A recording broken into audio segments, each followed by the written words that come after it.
Hello, everybody. Thank you for coming. We're going to go ahead and start. Yeah, I'll do this. I'll do that.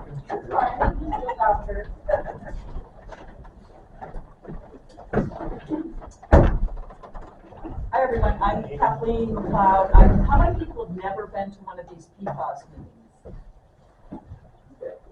So you all know why you're here.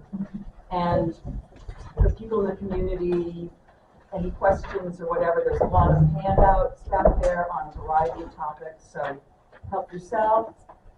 And I live on University Loop. My well was contaminated with PFAS, and that's why I took on this position, mostly to help her out. Andrea, who's our president of the La Cienega Valley Association, because it's just sort of a bit of overload with all this information.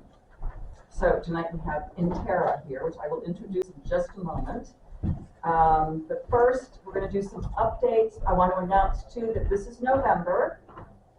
We are having a meeting. We will not have any more meetings in 2024, so nothing in December, nothing in January, but you will be getting an email or whatever, and we plan on having a PFAS meeting in February of 2021.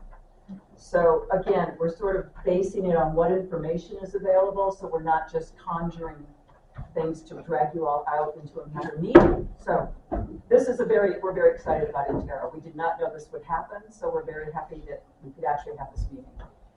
And I think that is it. And we have a few updates. I'm gonna let you go first, Andrea. So I'll just say, first of all, thank you on behalf of the La Cienega Valley Association for coming here to present today. We're so appreciative of you folks of the county and all their efforts that they have made to try to take a stab at addressing this issue in some way. And so we're just really appreciative of you being here. We wish fewer residents would come, but I think people are getting a little bit tired of meetings. We need to just take a break. But they will watch this because D.Craig, who I always like to give a little shout out to, records these meetings and puts them up on YouTube so that residents can go and watch them if they miss it. And a lot of people like to rely on that, in fact. So they, instead of showing up, they just watch it on YouTube and they feel like it's in their home. The only other announcement I have is that we are having a holiday party. And we will have free food, some sort of music, festivities. There's going to be a Grinch and a Santa. I don't know how the interaction will play out. And probably there will be like ornament making and, you know, those sorts of things that we usually give everybody who comes send a small gift as well. So if you have time and you're able to come, that is, December 14th, I believe, which should be a Saturday, if someone can check the calendar, from 3 to 7 p.m. So if you're able to come out, it's open to the public, please feel free to come out, bring your families, join us, and just have a good time, and don't talk about anything serious. That's all I have. Thank you, Andrea. And Shelley? Yeah. Okay. Here was your update. It's just updates on what's going on with our partners to understanding the PFAS contamination. So welcome, everybody. It's really nice to see everybody's faces. Very excited to hear our presentation this evening. So basically, I just want to give you updates on some of the previous presentations that we've already had. One of them is the sampling project that's going on at the water reclamation facility, otherwise known as the wastewater treatment plant. So they've done 2 groundwater sampling events and 1 soil sampling event. And the results of those tests the reports are posted on the Santa Fe County PFAS webpage. So literally all you have to do is Google Santa Fe County PFAS, and that page should come up as one of the top Google findings, I guess. Click on it, and they're listed right there on the right-hand side. They're very well, they're pretty technical, but they're understandable. And if you have any questions, you can contact me, or, in a roundabout way, Amy Ewing is in charge of that. She's here tonight, and we can answer your questions about that. And there will be 2 more groundwater sampling events for that project. And they're like quarterly. So the last one was what, in August? Maybe? The next one's in December. Yeah, okay. And then there's going to be another one 3 months after that. I also got updates from the Army National Guard on their remediation investigation and what they're doing with that. They are starting field work next month with a shallow soil sampling and groundwater sampling event of the wells at the wastewater treatment plant and on the on-site wells at the Army National Guard land that's over there across from the airport.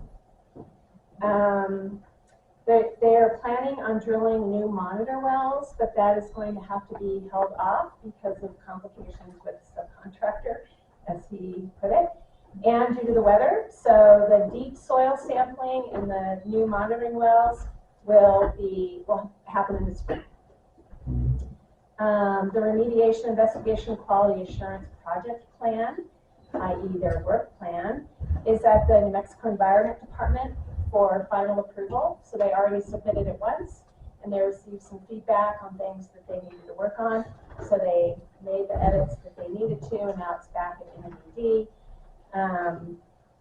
And once that is finally approved, they'll actually start their field work.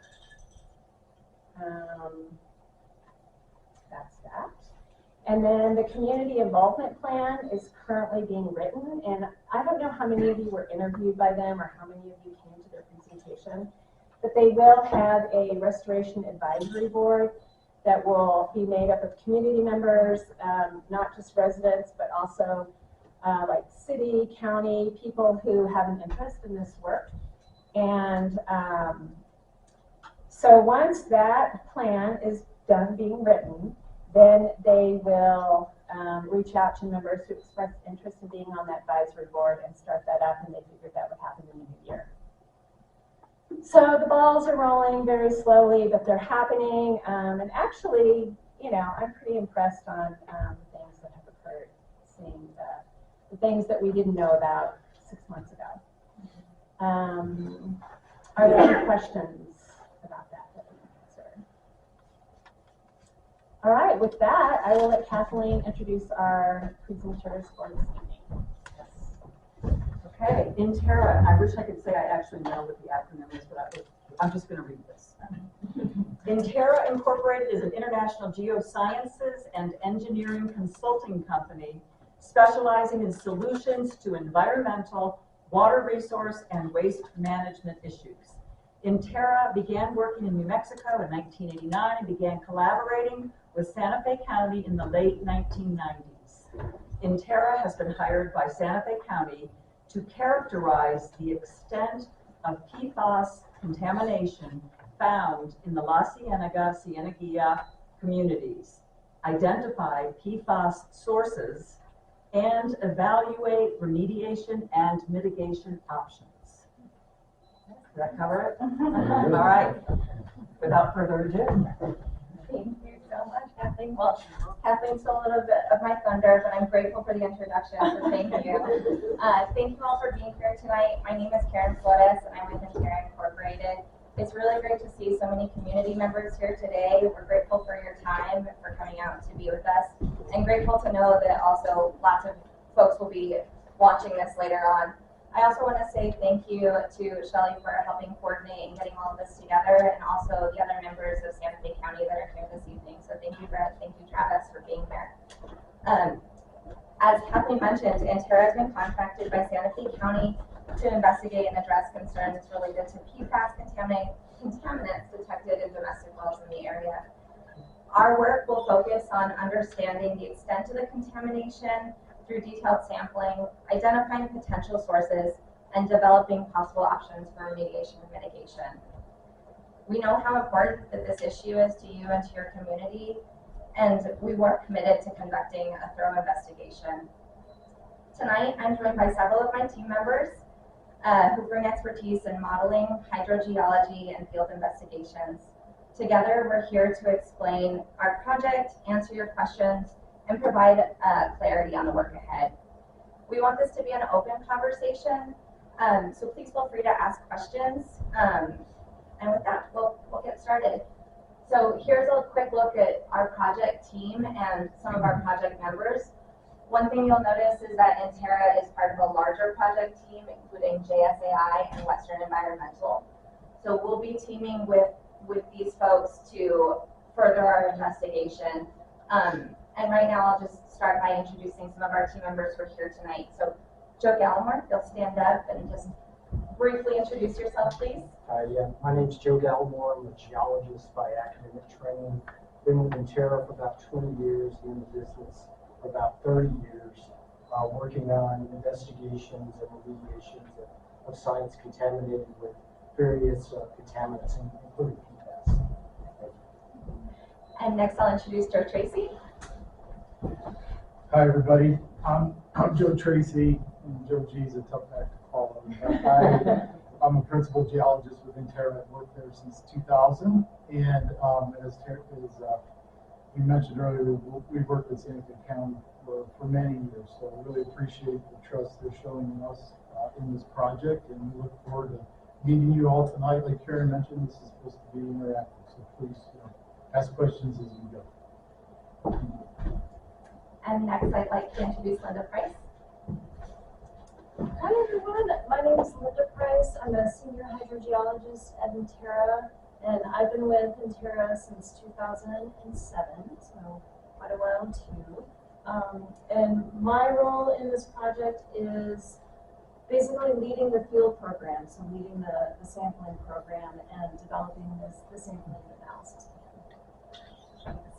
Thanks, Linda. We'll go in picture order, so Steve, if you want to introduce yourself. My name is Steve Bench. I'm principal hydrogeologist, geochemist with John Shoemaker and Associates out of Albuquerque, New Mexico. And I've had the luxury of being able to work in this part of the world for over 30 years. So I'm quite familiar with La Cienega and Santa Fe and the whole setting. So really great to be part of this, and hopefully we can bring some awesome value to this project. Thanks, Steve. And certainly last but not least, Dan Haddock. Hi everyone, I'm Dan Haddock. I'm a principal engineer with INTERA, and I'm a professional engineer here in the state of New Mexico. I've got about 30 years of experience and 8 years with INTERA, and my part of this project is going to be to look at help look at mitigation options. That's a lot of what my work has been recently, is helping communities figure out how to mitigate impacts of PFAS contamination. Thanks, Dan. With that, I'll turn it over to Joe to get us started. Thank you, Karen. All right, so what I want to talk about is the current conceptual site model for the site. And keep getting the next slide. I'm just gonna ask this to talk out loud, because I know a lot of our residents have hearing aids. Okay. Got it. Okay. So conceptual site model is pretty basic. Instead of reading this definition that I have up here, which is more complicated, the simple version is it's an integrated idea about the project, and it focuses on the who, what, when, where, and how of a contaminated project, right? So what I'm going to be presenting in the next few slides are INTERA's and our team's understanding of what the contaminant is. We know that it's PFAS, where it came from, when it was released, how it's moving through the subsurface, and who is it impacting. And environmental professionals really spend a lot of time on the conceptual site model because it allows us to focus in on the primary questions at hand, which in this case is, what are our data gaps for the site? What do we need to focus our investigation on? And more importantly, what do we need to focus our investigation on so we can come up with a solution for the mitigation and the remediation of the problem? So this whole idea really allows us to hone in on the problem. Next slide. And as I mentioned, this is a this is an ongoing thing. So this is what we know right now. As we get more and more data, we're gonna, the conceptual site model is going to evolve. First thing, like I said, we know that the contaminant is PFAS. And PFAS is used in several different types of facilities. And unfortunately, 5 of those that I have listed here are in just upstream, up gradient of your community. So there's a lot of different potential sources of PFAS contamination at this site. Those are specifically the DOD site, which is this area right here. That's the Army National Guard facility, which we know has had a release. Also, there's the commercial and private airport, which is the Santa Fe Regional Airport here. There's the wastewater treatment plant and the associated land applied biosolids that are located here in blue. And then there's also residential septic systems that also can be a source of PFAS. And those are scattered throughout the La Cienega community. Next slide. So looking at each one of these potential sources in a little bit more detail about what we know about their history.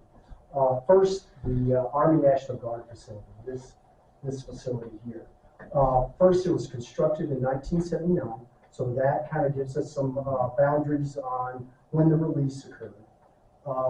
We know that there's PFAS in soil and groundwater. The Army and DOD has done investigation there, and there's documented contamination in both the soil and groundwater. But we don't know what the extent of that contamination is. We're really anxious to get their data once that occurs in the spring, I guess is when they're putting in the wells. So that's going to be extremely important data for us to advance this conceptual site. Next, the Paseo Real Water Reclamation Facility and the surface discharge area, the biosolids area associated with the reclamation facility. It was constructed in the 60s. It processes all kinds of wastewater. Included in that is landfill leaching, which is a known source of PFAS contamination. And then we also know that there's PFAS documented in the effluent and effluent of that facility, and also in the biosolids and groundwater. We don't know the extent of that contamination. Another data gap. Another data gap is the Santa Fe Regional Airport. It was constructed in 1941 as a military airfield. It was sold to the city of Santa Fe circa 1945. In various reports, there's been documents that say there's AFFF, which has PFAS in it, used at the facility, but there hasn't been any investigations at the airport yet. So another big data gap. And then finally, the residential septic systems, long history there. As long as there's been houses in the community, there's been septic. So another potential source of contamination. So we've got a long list of potential sources, all upgrading it far within the facility. Yes, ma'am. Why are the septic tanks a problem if they're contained? Because of the leach field? The leach field, correct. Yeah. So the water that you drink and use at your house goes through your system there. Exactly. I have a question too. So what is landfill leachate? It comes from the reclamation facility. Yeah, I'm curious. Good question. So when solid waste goes into a landfill, over time that waste degrades and it creates a liquid. And that liquid gets accumulated at the bottom of the landfill cells and then is transported to the reclamation facility for treatment. Oh, okay. So this is like an off-site landfill and then it gets pumped to the facility. That's right. That's right. And there's not a lot of detail that we have on exactly how much and how long that's been going on, but that is a common practice with wastewater treatment plants to take landfill leachate and treat that. Any other questions? Okay, next slide, please. Sorry. So question comes up with all these potential sources, all in the general area over here, then how do you figure out the whodunit part of this problem, right? And the way that environmental scientists will go, the methods that they will use to try to figure that out is by looking at the proportions of the different PFAS compounds that are in a groundwater or soil sample. And as you know, you've probably heard many times, PFAS is a mixture of a lot of different compounds, tens of thousands of them, I guess exist. And so what we plan to do is really dive deep into the composition of the groundwater samples and look at things like this, what kind of proportions each sample has, and then do comparisons between what we find at the given source areas and how that compares with what we're finding out in the community, and hopefully we can make some connections between the whodunit of this problem. There's a lot of other detailed analysis that can be done, but this is one of the first things that we want to try and do once we get all the data accumulated and analyzed and put into charts. Do you folks know that, you know, we have a landfill out here as well? It's south of all this. But I just want to mention it too, because, yeah, but it may be, you know, as we're looking at this whole community and the PFAS issue, if there is PFAS that comes from landfills, that may be something that needs to be looked at. There's a transfer station, what's it called? Transfer station. It's called transfer Los station. Angeles transfer Yeah. But at the transfer station, they have a waste disposal area. Yes, Is that what- for domestic trash, Yeah. recycling and, But Yes, it's not not for the permanent greenway. disposal, Correct. They it's, take it's a right, transfer. right, it's transfer They station. just Not like take it and then it goes somewhere. Correct, they truck it, But they don't bear anything there. but anything could be dumped in there. Oh, I But see. I don't know if there, I don't A know lot of any things to be wells. thrown in. We have to, that's way south of the area we're, I guess, south. So down. Lower. Even farther And south. this way, yeah, like that way. That's good to know. Right, That is yeah. good to know. It's actually very close to where we are now.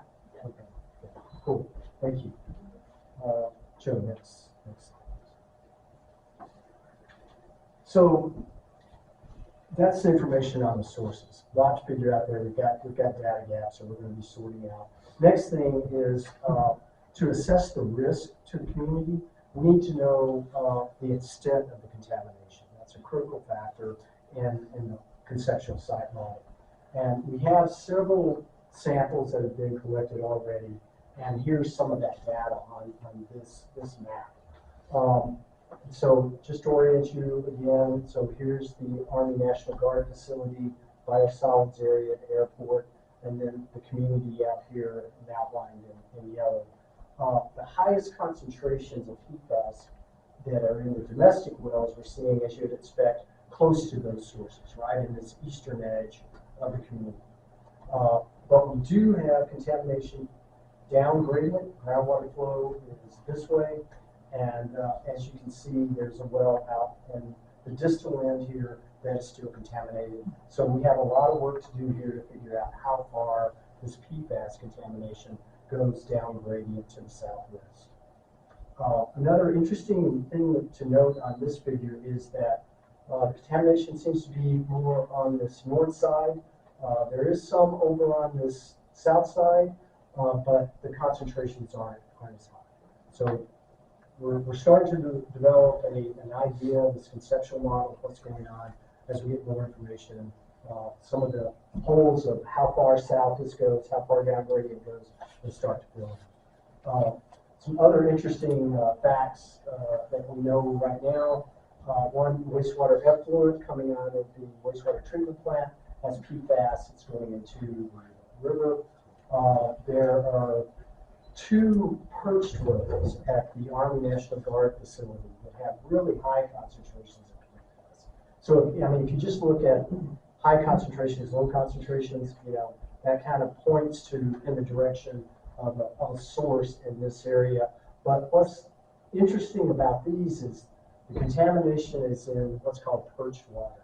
So as water percolates through the subsurface, it can get caught up in low permeability zones and then get perched on those before it actually gets down into the regional aquifer. And Steve's going to talk a little bit more about that later.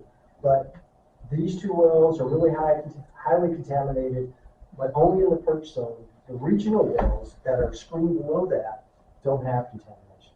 So we're really interested to see, as they step out to the west, down gradient, what the Army National Guard is going to find in those deeper wells and how far this perch groundwater zone that we know that has contamination, how far that extends.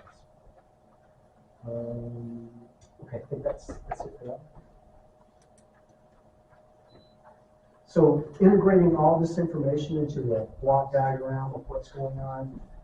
So our idea currently, and this will evolve, is that we've had a release of PFAS back in this area, and that has percolated through the subsurface. Part of it's gotten caught up in this perch groundwater zone indicated here, and then as it's flowing off to the southwest, west-southwest, or south-southwest, I should say, it has gotten into the regional aquifer and has impacted several of the wells in your community. In addition to what we're seeing and have documented in the domestic wells, we need to see if the springs are also impacted. So our sampling plan will include the sampling of springs.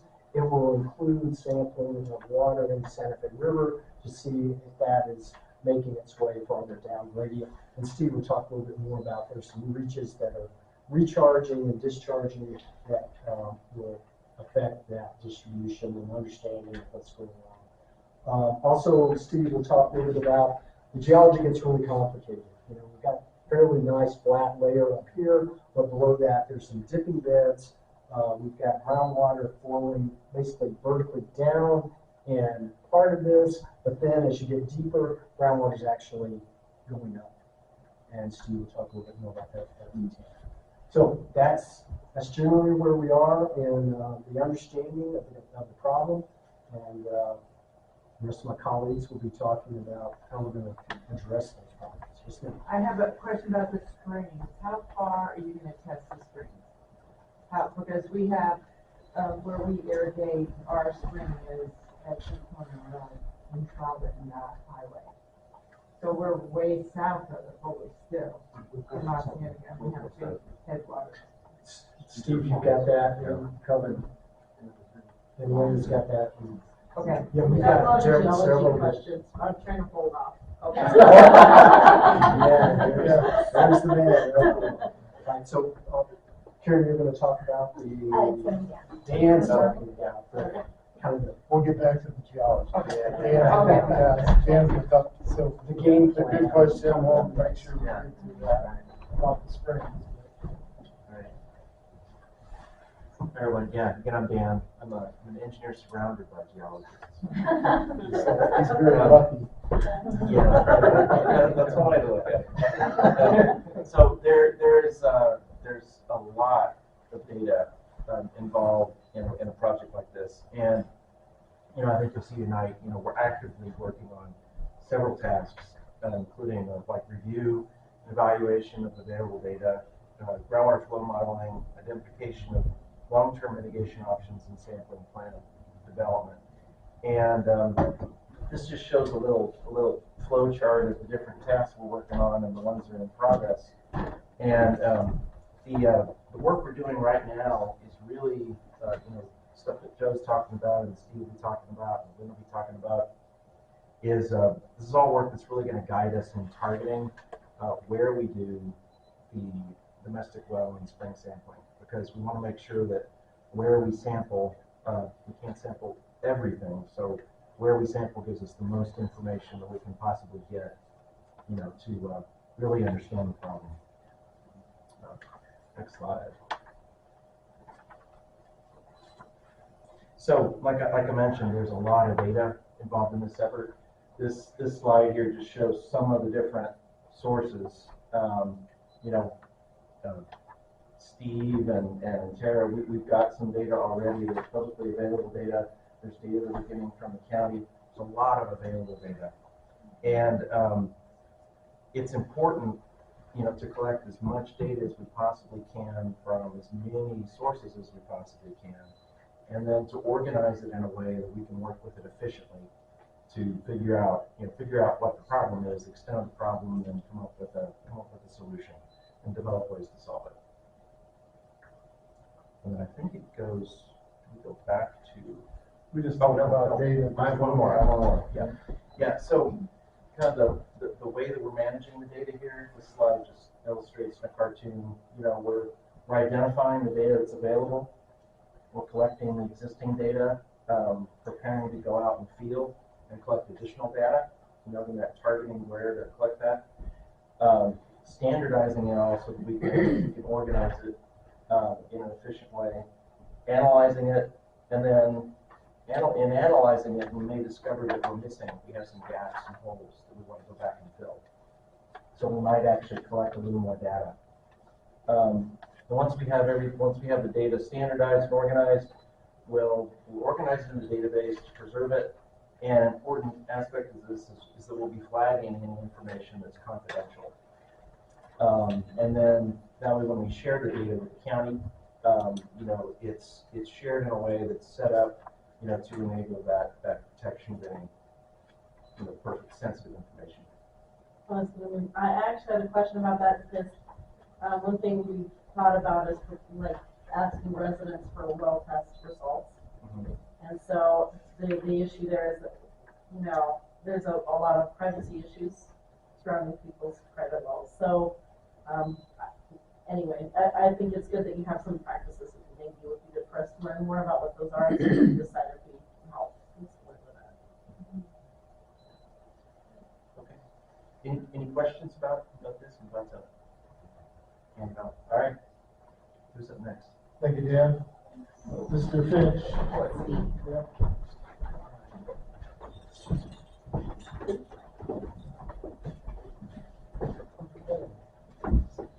Brief overview of the hydrogeology, well, I should say geology, hydrogeology, and hydrology.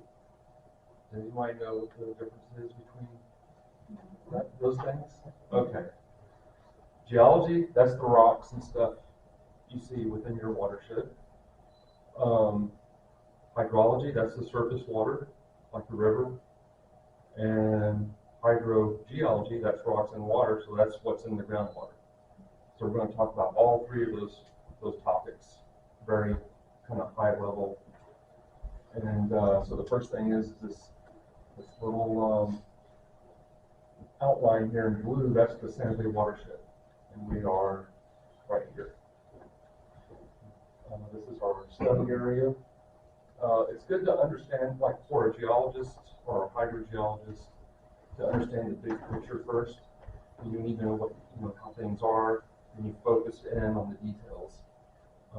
It's just kind of a fundamental way that I've been trained. I think it works well, and it helps explain to an audience like this what's going on. So the first thing I'll talk about is the Santa Fe River. Obviously, the little starts way up in the upper watershed. Once it comes out to the basin, the little red dashes means that the river is losing, it's seeping into the ground, and it's losing to groundwater. So it infiltrates. And it does the same thing through here from the water treatment plant down to Cienega Springs, and then it switches. It starts to, this green is where the groundwater is now coming back up into the riverbed and our spring areas, and its groundwater is the spring or the stream is gained from groundwater. Okay, so we have this give and then this take kind of situation. These little blue areas are the higher permeable sediments that are like little groundwater reserves that really help facilitate the springs and the streams that feed this. But it's really a more complex system.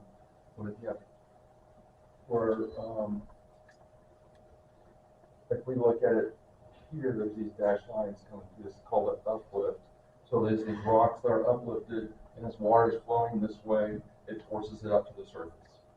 That's the easiest way to explain it without going into more detail. But in our area, there's 3 components of the site conceptual model as far as hydrogeology goes. One is the Santa Fe River system, and then there's this ridge which kind of, the airport's underneath. It's called the Tasuki Ridge, and this was identified by the Bureau of Geology. And then you have this other system that feeds Cienega Creek. And so that, those are important features we'll talk about as we go through this. Okay. So where would like the residential, or I don't know if you're gonna talk about this, but the residential areas be, on that planning area, would they be like on the Pacific Ridge? More so and towards the North Santa Fe River? So, and I apologize for not having a whole lot of detail on this part, but, so the airport, you know, that covers a large area that really has no domestic wells, obviously. That's a good part of this Tasuki Ridge. Also, there's a big hunk of, is it Bureau of Management? Or, county or it's federal lands anyway over there by the water tower. Yeah. So that's also part of this ridge. And so this ridge does effectively kind of keep these 2 systems separate. Okay. Does that answer your, well, we'll see where the domestic wells are with this. I think it helps, thank you. Boom. Shotgun. So, we didn't make that with guns. It's actually, that's how many, these dots represent points. And some of the points overlap each other on this scale. So a dot may be more than, you know, could be 10 points, wells, or whatever. But there's, as you know, there's a lot of domestic wells. And here's that area of the airport that has few wells. These bigger dots are ones that pump more water or have a larger water right, I should say, because the penitentiary, I guess those wells have been deactivated and that's fed by the county, so that doesn't pump. But is it Tipico, the horse ranch where it's over here? They have an irrigation well, so that one pumps quite a bit. Whereas the rest are just domestic. And so we already had an existing database that we worked with, and we married that up to what the Bureau of Geology has done. They've done a tremendous amount of work in this system over the last 5, well, maybe 10 years now. And so we have their data, we have their data and their well identifiers. We have the state engineer file number, and we have on some of these wells we have a name which you can keep confidential, but or a parcel number or something. But we have it all matched up, so we know where everything is and what it means. Okay. What was that? It says hydrogeologic complexities, recharge, discharge. I think I kind of got that.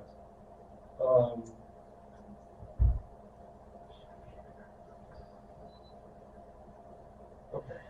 One thing about this, when you get closer to the where the groundwater is feeding the springs and the streams, obviously the water table is shallower, so your depth of water is shallower here and it gets deeper this way, except for where that perch system is. And it's perched, but not by that much. So, any questions on this stuff? All right. What do we have? So this is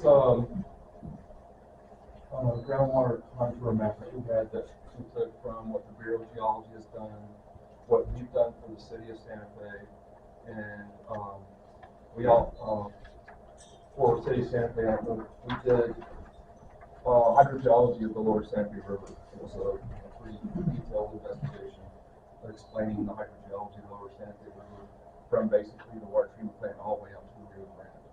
So we incorporated all this data and made these contours or groundwater elevation contours. And so so that means that whatever elevation this is, it's the same for this line. And then when you look at it, you say, okay, groundwater is flowing from a higher elevation to a lower. So these flow arrows are kind of perpendicular to these lines. And what you see here is coming from our source area, that we have 3 different directions. And this is also an important fact. That the one thing that I'm seeing most of the data as far as where PFAS is going and what our first preliminary look, not much is going in this route. Most of it's going, as Joe said, the westward. And this westward flow goes basically under the river and keeps going west. And the southwest flow is what reports down to Cienega, where the springs are, and then the south flow is more to the springs here. Now you gotta remember, a lot of the springs on Cienega Creek aren't just from this flow system. Also, we have a flow system coming in from the south or from the southeast.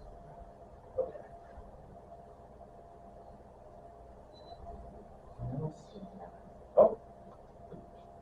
So one thing, we had a tool already available to us, a groundwater flow model. This groundwater flow model is actually more, it goes all the way back to the mountain front, and we had developed it for the city for looking at other issues. But since we incorporated the geologic framework that the Bureau of Geology has developed for this basin in this area of La Cienega, that was put into this groundwater flow model. So this is just a grid, and the grid, each cell has a value for it that represents the aquifer system. And so what we're going to do with this model is we can say, okay, we'll put some, a make-believe source here and see what happens to it over time, and where does it go. And then that can help guide where we think the most logical places are to sample, where the impacts might be. And it's like a tool to help refine your sampling plan. So, also, we can use it for timing. We can say, oh gosh, if we put in that, whatever Joe had for the National Guard, 1978, let's say 1980 or something like that, how long would it take to go from there to wherever it's going to go in this model? Will it make it just to here, or will it go all the way down to, where Santa Fe River meets the Cienega Creek? So we can do a lot of what ifs and questions. So are you doing also soil sampling or just groundwater? Just water. Yeah. So what about because one of my concerns is feeling like also surface and what's happening, especially with the airport being there and these dried up, what were they, where they used to throw the waste out in those, What about the training areas? no, just the big pools where they would have those open pools where they had the wastewater. Where they just- Stormwater, the wastewater sludge? The sludge pools. And so I wondered about how, I don't know how that was dealt with when they started getting rid of those, like that material was taken out or left, or if it got distributed over the surface in some way, but, or dried out. I have no idea. So that's just one of the things that I'm concerned about is actually those surface soil sampling to some extent. So I just wanted to mention that because I do think that it would be good to know too, are we seeing more PFAS in the upper soils now than we might see lower down, There's another question back here. It's just a comment to follow up. So, disclosure, my name's Elena Fernandez, I'm with Amigos Bravos. The Water Protection and Restoration for the State of New Mexico. We're also managing a grant that is going to help fill in some of that data gaps in La Cienega. So that grant is going to go, those monies are going to go toward well sampling specifically for La Cienega. Just to address a little bit what you were saying about the dried soils. So if there are PFAS in those soils and it does dry, there are 2 ways that it could re-infiltrate. several ways actually it could be infiltrated. So they could percolate down into the groundwater. They could be carried away from surface water. They can dry and aerosolize and then travel through the air. So one other thing that I have talked to the Hazardous Waste Bureau is possibly we should think about doing some soil sampling, and we should also think about doing some air monitor sampling too. But those PFAS that we're seeing may be different from the ones that have infiltrated into us and have been done in wells. Yeah. Just to let you know. That's all. It was, on my end, it's just a comment at this point. I'm glad to see sleeping. No, thanks for all that. There is, nothing. Yes. I'm gonna throw out another thing that I've been a little bit curious about myself. You know, I like the way people are thinking in contributions here. But, so, stormwater runoff is a big issue, obviously. And so, and now where that infiltrates. So in our conceptual model, we have areas where they'll infiltrate better. You know, we have that kind of information in it. And one thing I'm a little curious about, there is, where the airport is, this is not the best map, but there's a arroyo that comes off of that and plumbs into the Santa Fe River. And so I would like, to see some sampling around that. There already has been one well in that area, which had high values, but I think that's something to consider. So anything else that people think of like that, we would love to hear about and put that into our knowledge base and come up with, from a standpoint. Yeah, and I'm sorry. Go ahead. What numbers? Well, just like what was showing up earlier, what Joe showed, there were that one well over there. I think there, to put it in perspective, I think it was like the wells that they guard were in the hundreds Right. of nanograms per liter PFAS, and then the highest concentration in the domestic wells was less than 100. right. So there's like one over here is like 70, and one over here is like 60. There's the one right here where this arroyo comes in is like 60. Yes. Question, which types of PFAS are we, We're talking about all combined. so total PFAS? So, I mean, PFAS, yes. total, you know. Okay. I mean, those are still fairly low numbers, is that correct, Joe? I mean, Well, I mean, it depends on, it's hard to put that in perspective, but, because each thing is so different. I'm not gonna get into that, that's not my job, but, it gets very complicated quick when you're looking at numbers. What you call high and what you call low, that's all I'm gonna say. I did have one, so the only other comment I wanted to make is, like in Cienega specifically, they have a very shallow, like, you can, I think people hit water around sometimes like 40 feet. And so that's why, especially in that area, like the soil sampling to me seems important because it's so close to where you actually have groundwater.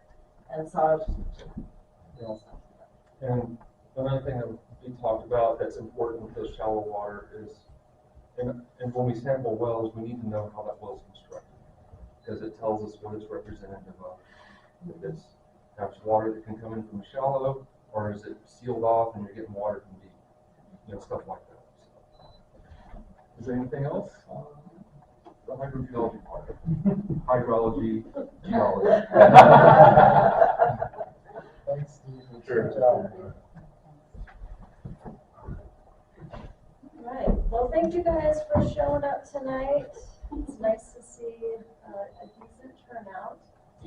So I just have a few slides that I'm gonna cover that kind of summarizes a little bit of the sample of a sample location overview where we are now, some site-specific sampling details, and then a like coming attractions. So our sampling plan is an important document because it's going to be detailing how we're going to collect accurate and reliable data that's defensible and meets the objectives of this project in its entirety, right? So, we know PFAS is everywhere, right? So we will be laying out our methodologies on how to not cross-contaminate our samples in our plan, all those types of things. And another part of our plan is identifying where we're going to be collecting the samples, right? So our sample plan, or I guess our proposed locations, like we've mentioned before, are all going to be based on our conceptual site model results, particle tracking model results, and where we identify our data gaps. So, kind of based on the data that we know right now, and we know the data that we don't have, we kind of summarize a general list of areas that we want to target. So the first is, like we talked about, we definitely want to target the springs and the Santa Fe River, and those specific locations we'll be honing in on. We're actually looking into that right now. Like we mentioned, Steve's done a lot of work in this area. He's collected a lot of samples over that area, so we do have a little bit of baseline data. Second thing, we plan to collect at least 3 off-gradient domestic wells samples with shallow groundwater that are close to septic tanks. So that's going to strengthen our understanding of non-point source PFAS contamination from the septic tanks.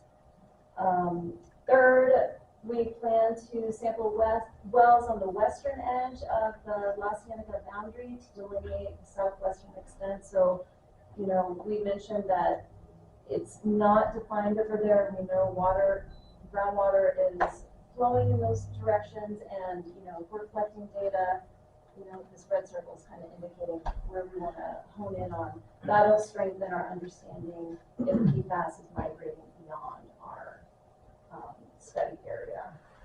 And then I think this last point that we've all reiterated quite a lot is that our sampling points are going to be based on our initial model results. So that's still TBD.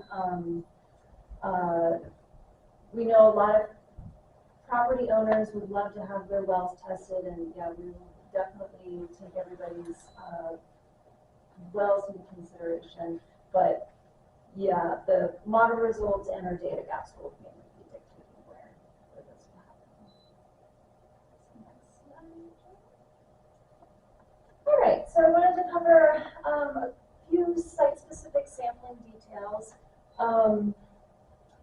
One of the most important things that I wanted to talk to you guys about is, our locations are going to rely on 2 main things: accessibility and, like Steve mentioned, we want to be focusing on wells where we have some well construction information. It's not completely necessary at this point, but that would be ideal. So, we'll be working with community members to get access agreements signed, and Andrea, I'm sure we'll be working with you and Shelley to help get us those access agreements out there when we get to that point, when we've identified those locations. And the other point is, like I mentioned, the construction details, and like Steve mentioned, this, if you know your screened interval, that is valuable data to us, is valuable information to us. So for example, like we were talking about, on my property, I live south of Albuquerque. I've got an irrigation well and a domestic well from my house. My irrigation well, I live less than a mile from the Rio Grande, so groundwater's at about 8 feet, and my irrigation well is screened at 15 feet. So it's very shallow. It's like 5 to 15 feet is the screen interval. And my domestic well is screened around the 150-foot range. So if I'm taking samples from both of those wells, they're going to be very different, right? Because the source of the groundwater in shallow areas probably more definitely contaminated than something in a deeper aquifer that's a lot cleaner. So that's my point, is if we can get those types of details from property owners, that is going to help us out a lot. We aim to be respectful of landowners, just communication with them. We definitely will be valuing your time and schedule, so we'll be working with you guys to make this process as easy as possible. We'll be interviewing or sending out some type of survey to get, those types of well details from you. When we're out on your property, we'll be recording and drawing out kind of the lay of your property, where septic tanks are, if they're located in close relation to your well, and as well as other non-point sources, excuse me. And then lastly, we'll have some experts on our field teams who are familiar with these types of domestic well systems. Like I said, I've got a couple on my property and we're always troubleshooting them, so I've gotten pretty good at dealing with them as well. So, next slide. So this is our coming attraction. So we are going to be sending out a data request letter sometime in the future. And like Dan was saying, we've got a pretty robust database right now, and we've got a lot of well construction data that's just publicly available from the OSC and everything. But, if you're able to provide us any of your personal well construction information, that will help us confirm that the data is accurate. And if we don't have it in our data space, that'll just help beef it up and help us with our model results. And this will also be an opportunity to share your PFAS results if you've gotten your well sampled privately. We'd love to add that to our database. And yeah, just a reminder, we'll be keeping everything confidential and be respectful of people's personal information. So that's kind of all I wanted to cover today. Do you guys have any questions with this? I have a question.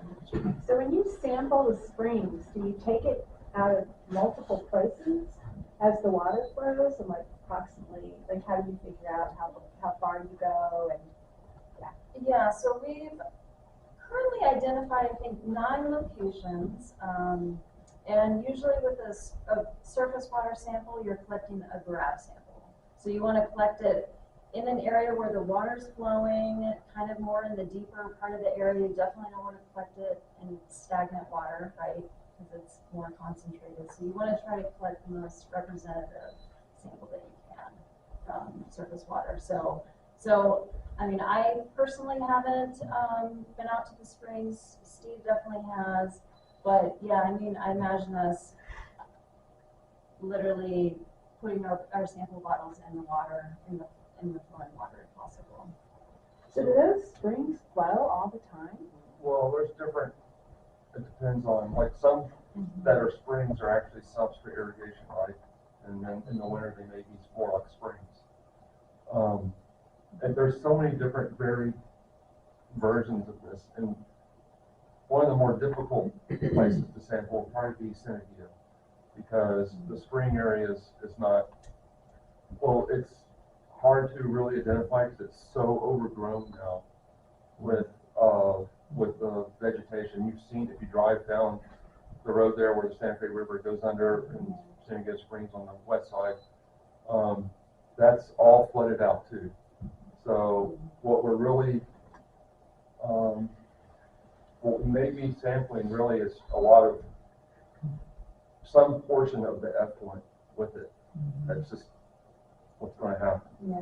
And as you go down the Santa Fe, I'm just talking about Santa Fe River right now. As you go downstream from there, you have more groundwater inflow. So it's going to be kind of a mixture of things. And what we're going to try to do is sample those points when there's less influence from the discharges of the effluent, because that cycles every day. I don't know if you've ever seen the graphs of it. It goes from 2 CFS cubic feet per second up to 11. And that's a big swing in difference. And those are big numbers. So the way to do it is, well, anyway, it gets really, it's going to complicate the sampling plan on that side. Because there's also a timing issue of those big waves of water coming down. It seems like snow melt, spring would be ideal. Yeah, it's going to be informative, and it's important because what we want to see is how pervasive it is where it's coming either down the river or coming out as seeps from groundwater. And as a, you know, how far spread out is this stuff? And it's kind of like our first litmus test of what's going on. Do we, you know, we can get these, we can bracket the groundwater discharge area with these samples, and then kind of go back towards the source. So see, you're thinking, we'll do the springs first, Right. get that data, and use that data to further inform the domestic well sampling. Is that a You're talking just about the springs in La Cienega. No, both sides. So Because there's one over by like Las Yeah. Golondrinas on there. So Okay. we're not. I mean, we may. It just depends. I mean, we're really looking at the springs coming in from the flow, the 3 different flow areas, right? And where those end up as springs. We're not really concerned about the La Cienega or the Cienega Creek portion Right. that comes in from the south. Or Because that's like La Golondrinas. So yeah, those would be outside. I think where they're gonna be Yeah. looking at. so we're being, you know, as far as our site conceptual model, we're being specific to the flow regime that we understand. That makes sense. To me, it makes sense just seeing your flow patterns that you would want to get the ones on the Las Golondrinas side and the ones on the La Cienega side anyway. Then the other stuff's kind of depends on what you find. Yeah, I mean, Yeah. I think whoever irrigates would probably want to know that too. Yeah, all the irrigators would like to have it all tested. Yeah, it would be nice to actually have all of the springs tested for the irrigators. It's more, I would call it a surface water sampling program. Do you know how much it costs to do that? To sample surface water? It's the lab costs are The same. the same. It's the same. And the sample collection is probably simpler, Oh, really? as long as you have access. Oh, okay, well, maybe we'll work with this to try and do something like that. Yeah. So I just have one more question. So it's probably up there and I missed it, but I'm assuming that you're communicating with the environment department and their work that they're doing, to sample, because they're doing a lot of sampling of, not of private wells, but of mutual domestics. And they're going to be doing another sampling of the water that flows into the Santa Fe River. I mean, so I'm assuming you're working with them and you're collaborating with them on what they're sampling and incorporating those results into what you're doing. Yes, yeah. Andy Yocums would probably be a good contact, or the director of Justin Ball. and then there's a Meadow and Tom Roderick. So both surface water and drinking water bureaus, we need to. Yeah. Tag them and Yeah. figure it out. I know the mutual domestic got their well tested. Did you get a copy of that? I sent it to you, yeah. But they did detect some PFAS in some of the watershed area, so I just wanted to make sure that we were keeping into that. Thanks, Shirley. Anything else? I don't think so. Oh, I didn't pay much attention in the beginning to your timeline.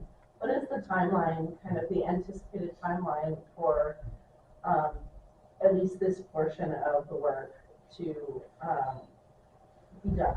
The sampling portion? Well, maybe just a general timeline on the whole process, because, you know, when we had the National Guard come talk, it was really disheartening for residents, because they're hearing, you know, circle. 5 years, and then they'll tell us another like, 10 and that was litigation. also not. We're like looking at like 10, 20, maybe 30 years, we'll have Yes. one solution. Or maybe we just have them say, no, it's not our problem, you know, at the end of the 10 years or whatever, but, Well, the good news is our contract's over August 2025. oh, so it forces you to do this. Exactly. So we're working backwards I don't from think there, that's so. good. But our goal, I mean, we've started a lot of these processes as we've mentioned. I'm working on the sampling analysis plan now, the model's happening, the data collection and compilation, a database organization is happening right now. We actually are planning to collect some of these surface water samples next month. That's the goal before things freeze. We're anticipating maybe initial results from the model to be done January. And so once we've got a nice idea of what that looks like, what our data gaps are, then we can start identifying wells and hopefully being out in the field like by February. So as far as that data sheet that you would be looking for assistance with, are you thinking that's gonna be maybe coming out around January-ish or before that? Yeah. Okay. So, yeah, it would be, whatever forms and stuff you have, if you could get those to, I'll just say Shelley, Yeah. that would be great. And, then we could get them out to residents because it does take people forever to do That's this. what I do. And we have to keep, we ask and then we ask again and then we beg, and then we ask and beg, and then, we'll get it, a few results back, so. I have a question. I know you all work all over the place, and you've worked on mitigating PFAS sites. Can you give us an example of what that looks like? I mean, I know it's this process, but mitigation, actual, What like, it looks like. yeah. We've got some slides coming up next. Oh, okay. Oh, Yeah, you're that's- not. We thought you were done. Oh, no, that's. Oh,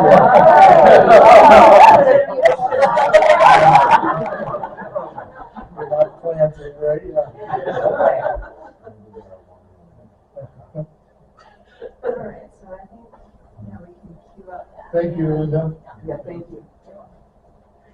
Yeah, and I just wanted to point out on that timeline that most of the sampling we hope is in the first part of next year. There's also refinement steps, so perhaps a little bit later, spring, early summer, there may be some additional data that we're going to grab from some of the wells. So, but most of the sampling early in the year. I think this is where we were, Dan? Yep, that's it.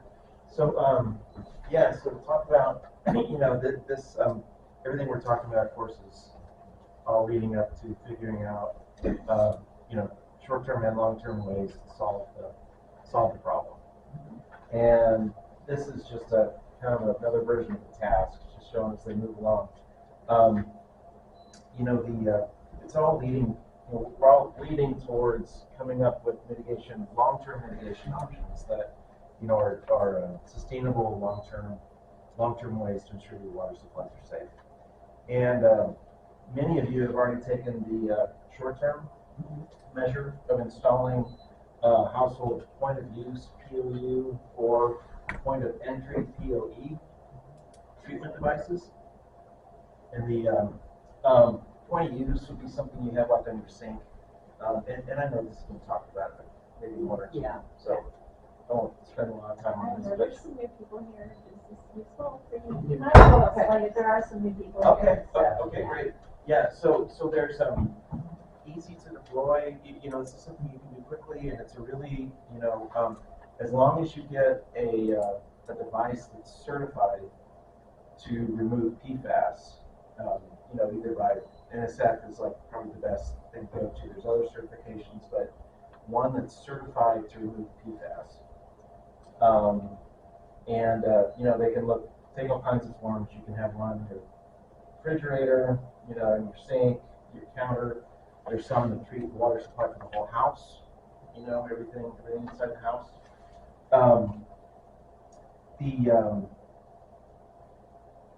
Let's see. Yeah, so again, this is an excellent short-term measure to protect the health of your family while we're getting to what a good long-term mitigation solution would be. And we're not, we don't want to jump ahead to presume what that should be, but some potential long-term options might be, some form of decentralized treatment. There's some communities that are sticking with like point of use, point of entry devices, but there are difficulties with that, and that I'll talk about in the next couple of slides.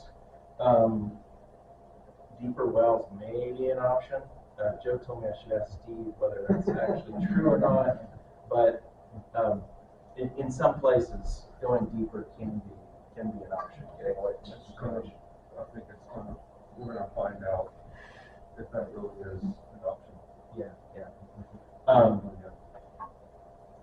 Connection to the county water system or another, the mutual domestic or other public system, as long as it's, they're safe and they're addressing PFAS issues that they have. And then kind of on top of these, making sure drinking water is safe, there may be some remediation actions that we take a look at to deal with the source of the contamination in some areas. And the guiding principle for identifying and recommending these long-term options is going to be that the solution be sustainable, effective, affordable, and consistent with your community planning.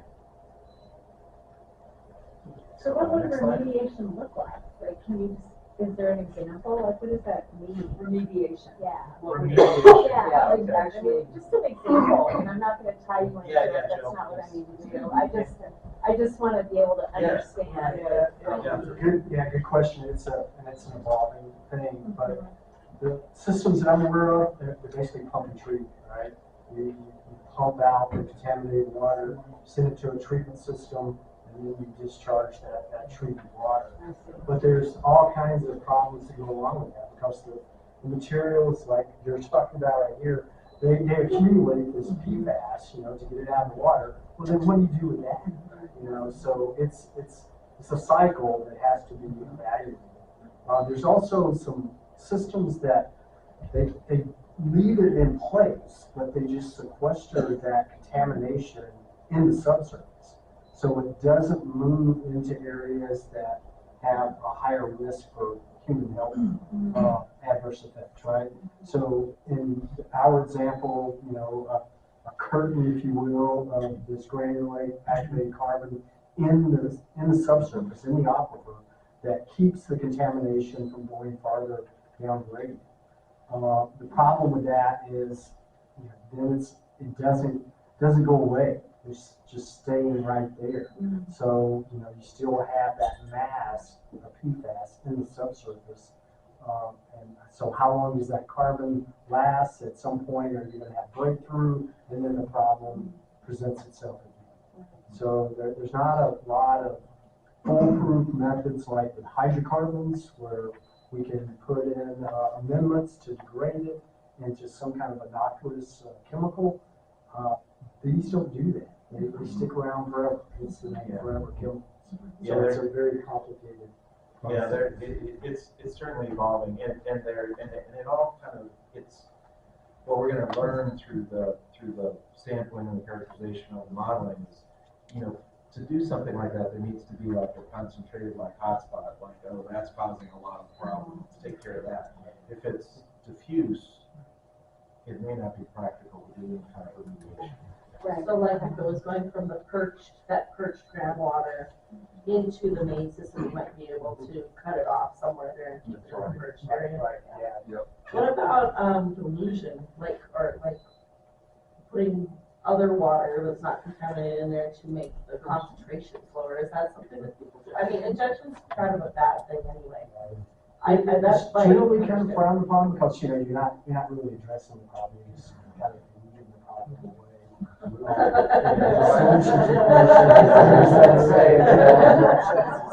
Go downstream. Right. And where do you get your fresh water from?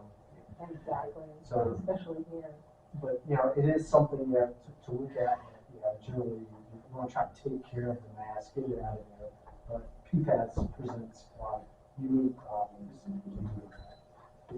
We know a lot of the treatment technologies and sewage treatment plants that actually break the PFAS particles apart into supposedly less harmful small molecules. Have you heard much about that?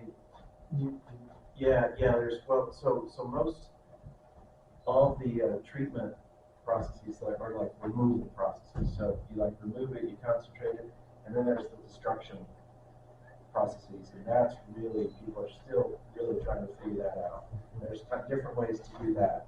They can be incinerated.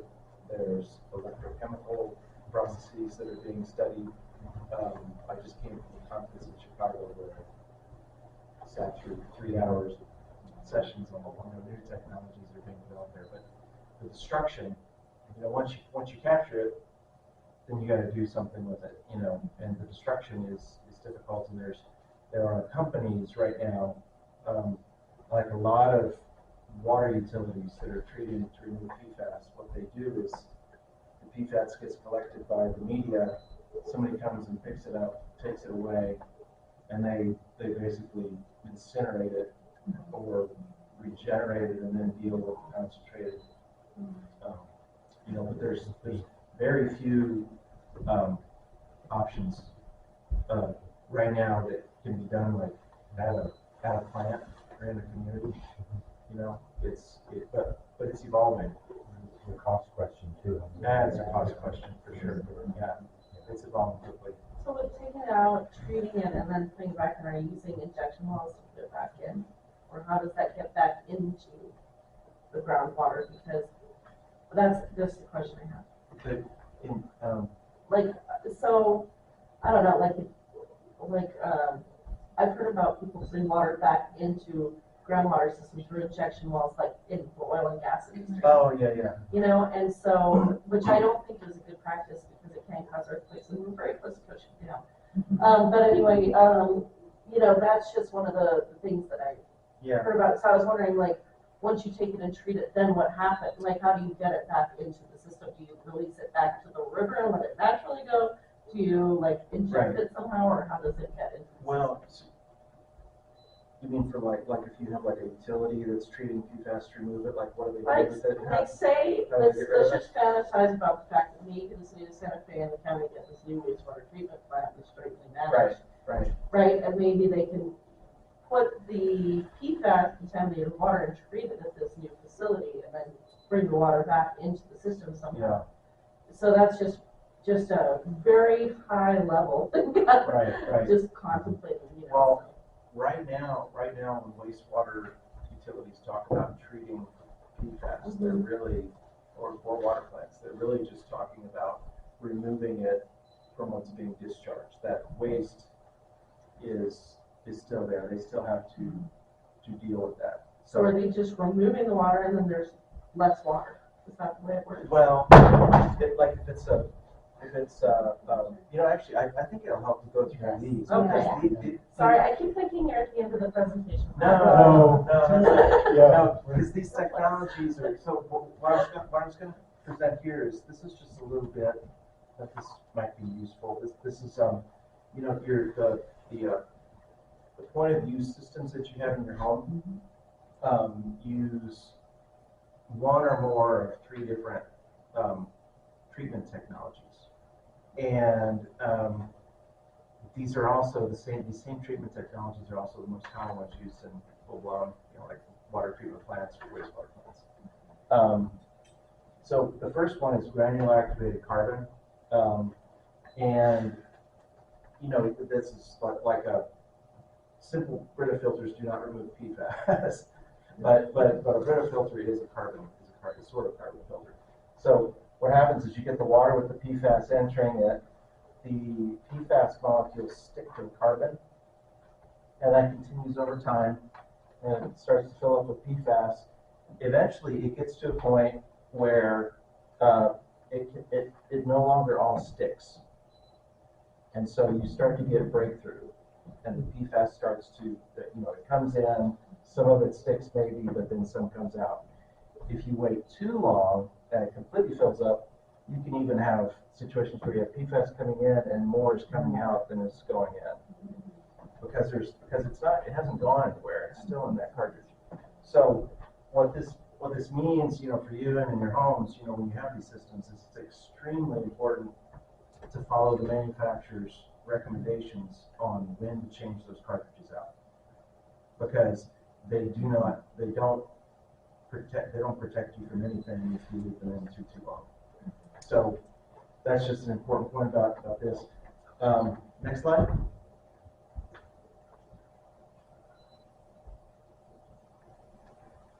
Oh, it looks so similar. I thought you had description. The other kind is PFAS selective ion exchange resin. So it's a specially made resin to track PFAS molecules. And different, it attracts some PFAS molecules better than others. So, but it works essentially the same way. You get PFAS, water with PFAS coming in, it kind of grabs onto them like magnets. And then same thing happens. It gets to a point where it can't take anymore and it starts to break through. So it's the same situation. It's just a different technology doing the same thing. And some systems actually have both of these, GAC and resin. Next slide. Oh, actually back up there and I'll explain the treatment plant thing. So this is true for like granular activated carbon filters on a water treatment plant or ion exchange resin filters on a treatment plant. Once this fills up, what they do is someone comes in, they remove all the media with the PFAS in it, they put fresh media in, and then that company takes that PFAS off to a location for destruction. Some of it may be going into hazardous waste landfills in some cases too. That's probably the case, right? But there are firms that specialize in the destruction. So they actually can destruct it? They can actually destroy They can, but it takes really, really high temperatures, or they're coming up with some other processes where they use electrical currents and membranes and things to try to break it apart. But the thing that made them such special, chemicals is the same thing that makes them so hard to break apart. The other type of treatment you might have in your home, and also some like wastewater plants would use these. They use membranes after the wastewater treatment plant, and this is basically a tube with spiral of membranes that has very, very, very small holes in it. So the water with the PFAS comes in between those layers, and then it moves into other layers that are adjacent to it. It leaves the PFAS water out here, and the water without PFAS, the PFAS molecules stay outside the membrane. The clean water comes out, and then the water with PFAS comes out. In a big system, like a big city system, they can go through multiple rounds of this so that you get most of what goes in, you get out as clean water. But in home systems, it's more common that you might only get 1/4 of what you put in as clean water, and the other 3/4 goes into your septic system, and from there it actually goes right back into the groundwater. And so you're pumping a lot of water to get clean water, and these usually have lower flow rates. You can't take a shower with an RO membrane because it doesn't produce enough water. I think did I answer your question about this proposal? Basically, they, like the wastewater plant, however they capture it, if they have membranes and they concentrate it, down to like some liquid that's got lots of PFAS in it, that has to be taken somewhere. It's caught in some sort of a filter. Right? It's dry, and then you just discharge the water in the river like the water. So the little refrigerator, like my refrigerator with the activated carbon filter thing, if you change that out for like a recommended basis, that would remove the PFAS. If it's for the drinking water deal. if it's a filter certified to remove PFAS. Yeah, not all of them are certified to remove PFAS. There's information on the back. Yes. handouts. Oh, I okay. just wanted to give a quick comment, and you guys correct me if you're the experts. Just in response to reinjection of water, treated water, when it's not like fracking where it's injected at force. It is released back into the system, so it is causing it should not cause any sort of disturbance that would. Okay, that's something I was curious about, because I know they do it and it can cause earthquakes. I didn't even believe that until Yeah. I saw it on the EPA website, so then Yeah. I thought maybe I should believe it. Yeah.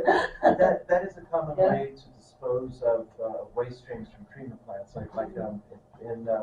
it's used for like desalination plants, like if the people are using really salty water in the middle of the desert, they may re-inject the super salty water, but deep. So they inject it deep so it doesn't impact the water you're pulling from. So with the different systems you have, the RO system, it seems like you're losing, at least in a residential filtration situation, you're losing a lot of your water, which out here we're always trying to conserve water, right? Right. So now we're recommending to residents to use filtration that might increase their use by quite a bit. And so I'm just wondering, what would be the most water conscious, or do you know? If you don't know, that's fine, but method for residential treatment system? Well, the granular activated carbon and the resin don't waste water. The level of treatment that they provide, can be different. This completely depends on the device that you have. So, but I think you have to consider, how much of the water that you use are you treating? You're just treating water you're using for cooking and drinking. Yeah, and I think that's been for us, that's been one of the hardest things, is trying to navigate questions that come in from residents about filtration systems, and a lot of the time we really don't know the answer. So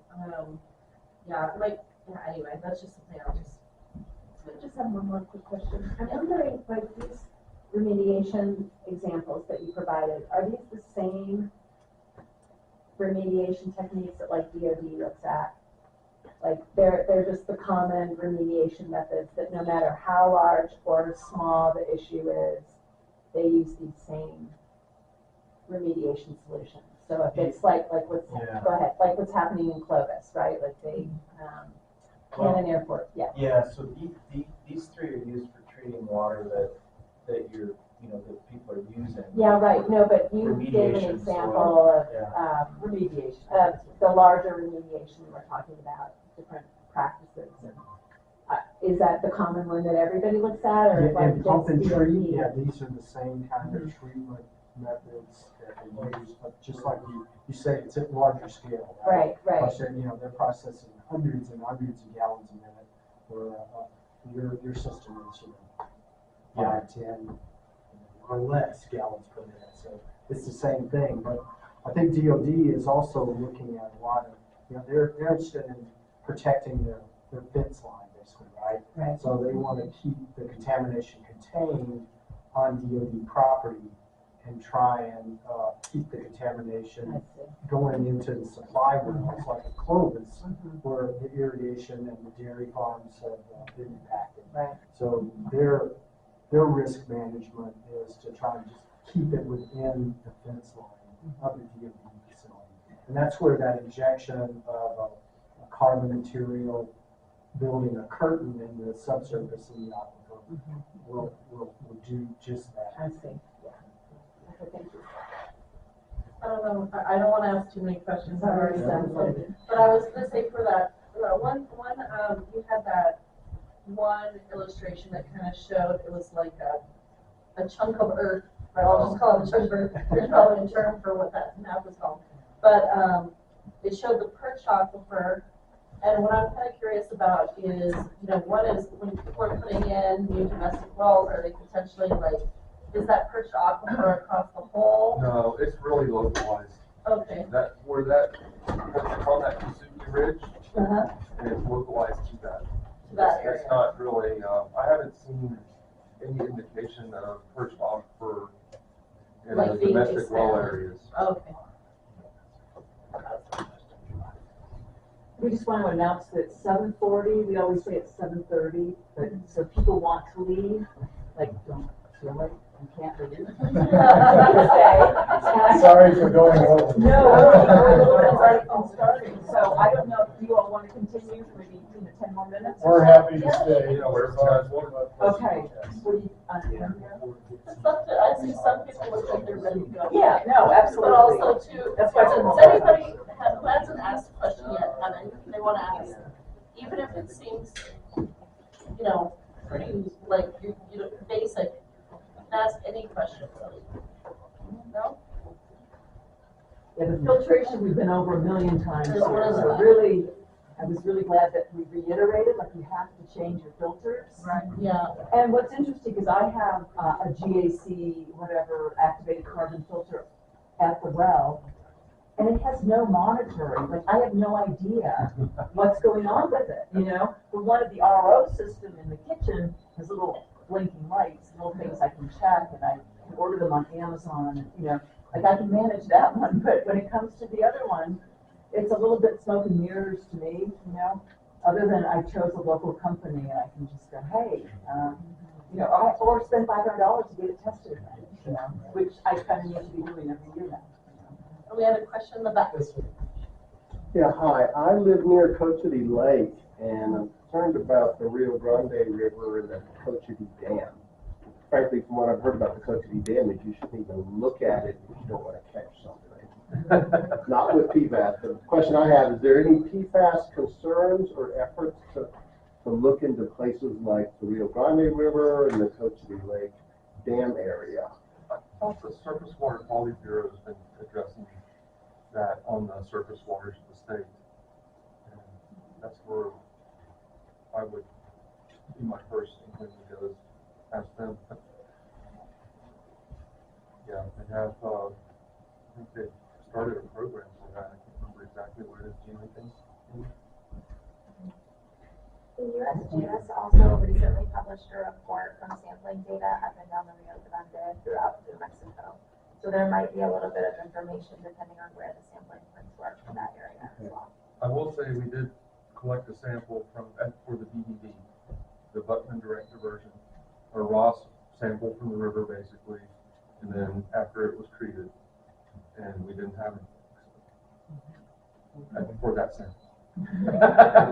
And also the town of Cochiti Lake where I live, they have 2 municipal wells in there, listed as being about 800 feet in depth, but I think it's really, because we're on kind of a mesa, if they wanted to go below the Rio Grande, but it's probably about 400 feet deep past the surface of the river. So I'm just wondering, in general, would those be good places would the wells be good places for sampling? Are you referring to the mutual domestic that's right here? No, this is Cochiti Lake, about 10 miles away, Yeah, that's and the town has two That's a municipal whole wells. different aquifer and a whole different, and I know that system is the Rio Grande's gain from groundwater there.